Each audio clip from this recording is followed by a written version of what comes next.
मोठी कारवाई, 30 लाखाच्या प्रतिबंधित सुगंधी तंबाखूचा साठा जप्त।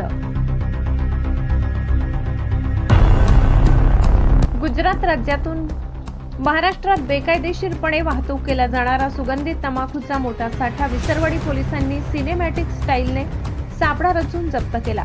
धुळे सुरत महामार्गावरील समेजो हॉटेलजवळ आयशर टेम्पोला DD01F9752 अडवून ही धडक कारवाई करण्यात आली। सहाय्यक पोलीस निरीक्षक जयेश खलाणे व त्यांच्या पथकाने टेम्पोची झडती घेतली असता त्यात रिमझिम आणि गोल्डन सफारी ब्रँडचा लाखो रुपयांचा प्रतिबंधित जर्दा तंबाखू आढळून आला।